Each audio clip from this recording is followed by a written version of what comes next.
დღეს ოჯახური ვახშამი უნდა შემოგთავაზოთ. გადავწყვიტე ქათმის უქროსფრად დაპიწყინება და რა უნდა მომემზადებინა მასთან ერთად თუ არა ტყემალი. დიახ, ახალი მწვანე ტყემალი. ასევე ქართული სალათა რეჰანის соусით და ოჯახურად შემწვარი კარტოფილი ნივრით და კამით. პირველ რიგში ქათამი გავასუფთავე, დავჭერი ნაჭრებად და ჩავაწყვე აეროგრილში შესაწვავად. კარტოფილი დავყარე ტაფაზე, ამასობაში უკვე მოხარშული მაქვს ტყემალი და დავიწყებთ მისი შეგემება. პირველ რიგში ვხეხავ ტყემალს კარგად და წვენს ვინახავ აუცილებლად. მსხვილად ვჭრი ქინძს, კამას და უმბალოს, ვყრი ბლენდერში ნიორთან ერთად, ვაყრი მარილს და კარგად რომ დაქუცმაცდეს, ვასხავ ტყემლის ნახარშს. გადავურევ გახეხილ ტყემლის მასაში და ერთხელ კიდევ გადავატარებ ხელის ბლენდერს.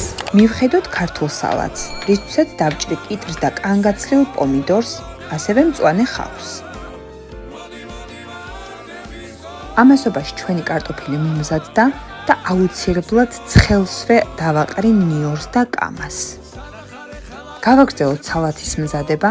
რეჰანის соусისთვის ვჭრი ბლომად რეჰანს და ოხრახუშს.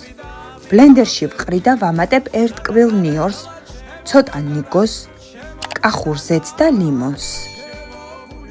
დავაბლენდერებ და მივიღებ რეჰანის პესტოს. გადავურევ სალათას და ეს არის საოცრება. სანამ ამ ყველაფერს ვამზადებდით, ქათამი შეიბრაწა. გავშალე გაზაფხული სურნელით გაჯერებული სუფრა. ეს გაზაფხულის გემოებია. სიყვარულით მომზადებული და სიხარულით გაზიარებული თქვენთვის.